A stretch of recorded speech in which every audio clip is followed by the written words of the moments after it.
Desirae, Cruz, and the article we will be discussing today is a book review, sorry about that, by Edwin Battistella.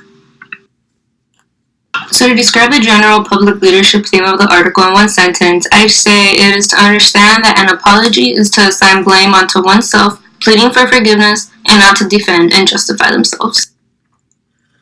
So there are two types of apologies. The first one is the classical meaning, which is a defense or explanation. The second one is a modern definition that emphasizes the mental disposition of sorrow, regret, and self-reproach.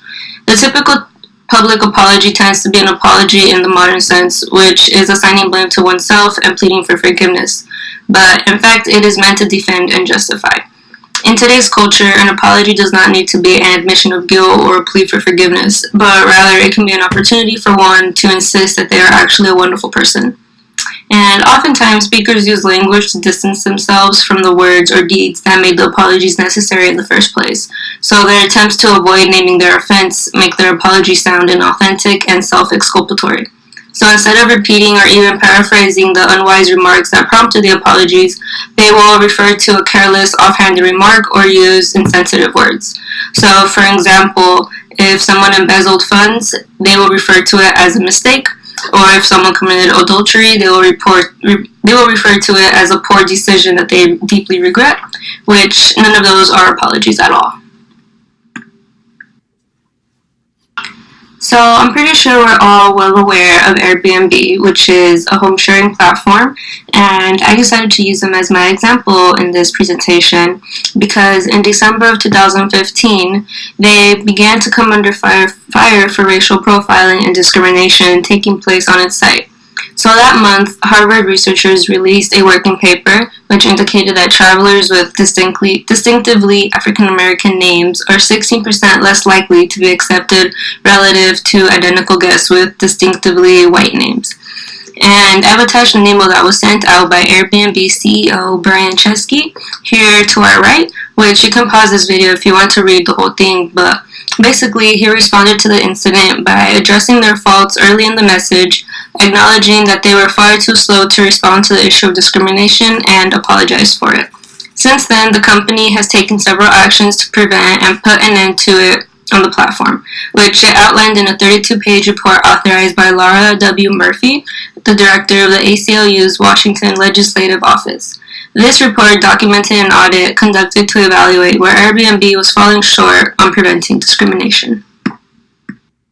The national public official involved in the public leadership arena that represents the decisions and actions of this article is Bob Packwood, and he is a former member of the United States Senate, but back in 1992, when he was a senator in Oregon, he was accused by 38 women of sexual harassment.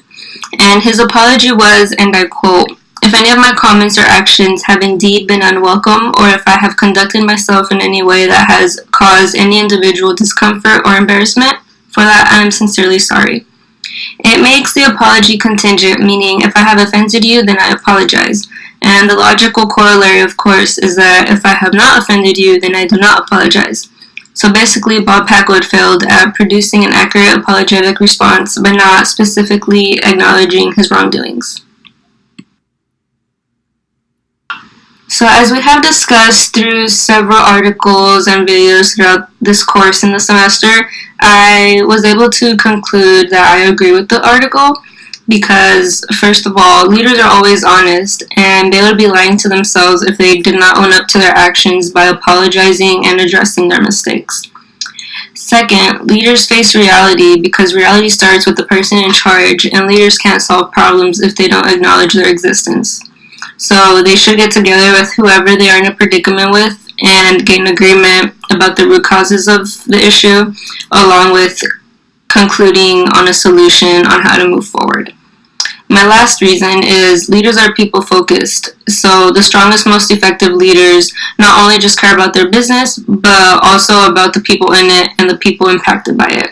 So essentially, leaders are always looked up to through their words and actions, which they should be the first to come and own up to their mistakes.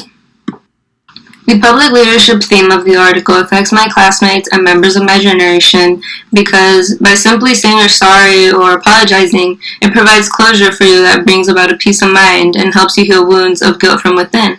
So in other words, it rights a wrong and helps to give you and the other person closure. So whether or not they're receptive of your apology, no matter when it was given, at some point that person will appreciate it. My second reason is not to defend or justify your actions, just simply apologize. Because as a leader, you should never have to defend or justify yourself when apologizing for something you did to someone else that was wrong. So for example, saying things like, if she had delivered the first version to me on time, I would have done it on time, does not help your situation. So defending yourself is often seen as denial of responsibility, so don't defend yourself and don't blame others. Just own up to it and apologize. And justifying your actions is also pretty similar to defending yourself, but it's so natural and common to justify your failure that it deserves mentioning. So sure, traffic might have been slow, but you should have left 10 minutes earlier. Yes, the shipment was delayed, but your job was to get it there on time, wasn't it? And absolutely, you were tired, but just because you were tired doesn't mean you can dump all over people.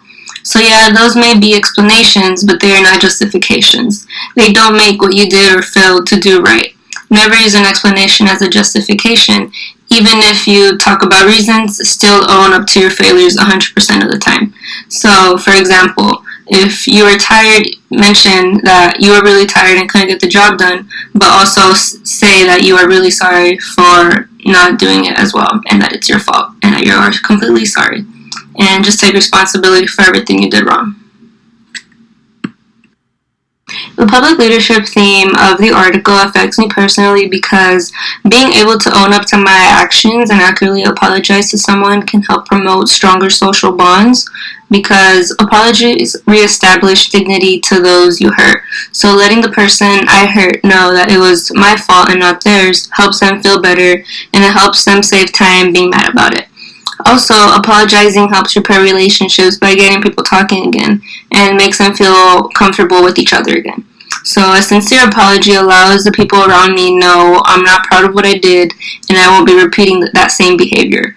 And that lets people know I'm the kind of person who is generally careful not to hurt others and puts the focus on my better virtues rather than on my worst mistakes. The second reason is that apologizing can help me grow as a person, because there are times when I also do not apologize accurately. So generally, telling someone you're sorry for something you did or for something misunderstood means that that person must lay aside their pride and admit to it. And this is not an easy thing to do for everyone, which I can fall under this category as well. But on the other hand, receiving an apology can be bittersweet as well, because hearing and accepting apologetic words or gestures causes the recipient to remember a bad time in their life that they've held on to, and they too must swallow their pride in choosing to accept it and agreeing to let that anger go for good. So both of these are important when it comes to leadership skills, because you want to be able to have other people trusting you, and you also want to constantly have your mindset growing into a better version of yourself, and that starts with apologizing.